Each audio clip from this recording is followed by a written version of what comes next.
माढा लोकसभा मतदारसंघातील राष्ट्रवादी काँग्रेसचे उमेदवार धैर्यशील मोहिते पाटील यांनी मंगळवारी दुपारी आपल्या संपूर्ण परिवारासह उमेदवारी अर्ज दाखल केला। त्यानंतर मोहिते पाटील संपूर्ण कुटुंबीय शेजारीच असलेल्या काँग्रेस नेते सुशीलकुमार शिंदे यांच्या जनवात्सल्य या निवासस्थानी दुपारच्या जेवणाला गेले। यावेळी माजी उपमुख्यमंत्री विजयसिंह मोहिते पाटील, त्यांच्या पत्नी नंदिनी देवी मोहिते पाटील, उमेदवार धैर्यशील मोहिते पाटील आणि पत्नी शीतल देवी मोहिते पाटील, मदनसिंह मोहिते पाटील, राजसिंह मोहिते पाटील, अर्जुनसिंह मोहिते पाटील, स्वरूपा राणी मोहिते पाटील, वैष्णवी मोहिते पाटील, ठाकरे गटाचे शिवसेना जिल्हा संपर्क प्रमुख अनिल कोकीळ, संभाजीराजे शिंदे यांची उपस्थिती होती। यावेळी सुशीलकुमार शिंदे, आमदार प्रणिती शिंदे, माजी मंत्री सिद्धाराम म्हेत्रे, दक्षिणचे नेते सुरेश हसापुरे, शहराध्यक्ष चेतन नरोटे या सर्वांचे आदरातिथ्य त्यांनी केलं। नियमाप्रमाणे सोलापूर जिल्ह्यामध्ये त्यांचा उमेदवारीचा अर्ज भरायचा होता। त्यामुळे विजयदादा याने मी त्यांना आमंत्रित केलेलं होतं। कलेक्टर ऑफिस माझ्या घराच्या जवळच आहे, 2 मिनिटाच्या अंतरावर आहे, तर त्यांना जाण्यापूर्वी इथे या म्हणून सांगितलेलं, विनंती केलेली की त्याप्रमाणे आले। हे सगळं कुटुंब इथं आलेलं आहे, त्यामुळे मला इथे स्वागत करायला मिळालं याचा मला आनंद होता। त्याचबरोबर आमच्या शिवसेनेचे सुशीलकुमार शिंदे साहेब तेही आलेले आहेत, ते इन्चार्ज आहेत तिकडचे, त्यांचंही मी मनापासून स्वागत करतो इथं। आणि विशेषतः धैर्यशील रावांना मी मनापासून शुभेच्छा देतो की प्रचंड बहुमताने ते निवडून येते याविषयी माझ्या मनामध्ये कुठल्याही प्रकारची शंका नाही, कारण दादाने आतापर्यंत तो सगळा भाग सुरक्षित ठेवलेला आहे। मध्यंतरी त्यांनी ते थोडीशी गडबड झाली होती, तिकडे दुसरीकडे गेले, पण आता ते परत इथं आले आणि परवाच शरदचंद्रजी पवार ते आणि मी आम्ही तिघे होतो।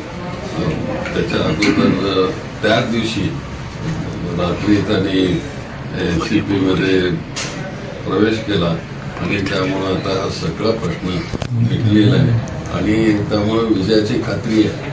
साहेब, राज्यात एक अशी परिस्थिती होती की आपण मुख्यमंत्री होता आणि दादा उपमुख्यमंत्री होते, आज दोन्ही घराण्यांचे वारस खासदारकीच्या रिंगणामध्ये आहेत। तीच पुन्हा एकदा एक पार्श्वभूमी आपल्याला दिसते निवडणुकांमधून, पुन्हा ते चित्र आपल्याला सोलापूर जिल्ह्याला पाहायला मिळेल?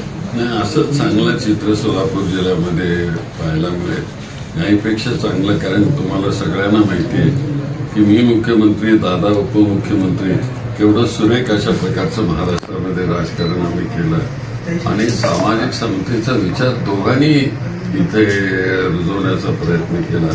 पण दुर्दैवानं पुढच्या काळामध्ये जातीवादी शक्ती फोफावली गेली। ठीक आहे, आता सर्व काही व्यवस्थित।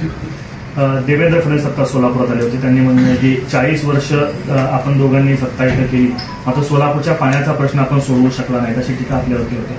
आपण प्रयत्न केले होते पाण्यासाठी, काय नेमकं? सोलापूरच्या पाण्याचा प्रश्न म्हणजे एकतर हा सगळा दुष्काळी भाग आहे, त्यात उजनी धरण इथं एक 50 वर्षापूर्वी इथं आणलं गेलं आणि त्याचंही पाणी हे संपूर्ण जिल्ह्याला पुरं पडत नाही, त्यामुळे आजही अक्कलकोटपर्यंत ते पाणी पोहोचत नाही अशा प्रकारची परिस्थिती नाही।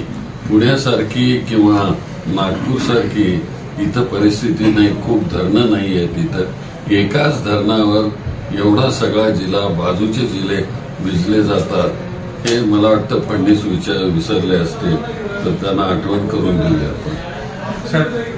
फडणवीस असं म्हणाले की निवडणूक शिंदे विरुद्ध सातपुते, मोहिते पाटील विरुद्ध निंबाळकर असेल तर मोदी आणि राहुल गांधी असं आहे, आपलं काय परसेप्शन आहे? नाही, ते म्हणतील त्याप्रमाणे ही देशाची लोकशाहीची निवडणूक आहे, लोकसत्ता आहे। शेवटी लोकांनी 10 वर्ष त्या लोकसत्तेचा अनुभव घेतलेला आहे।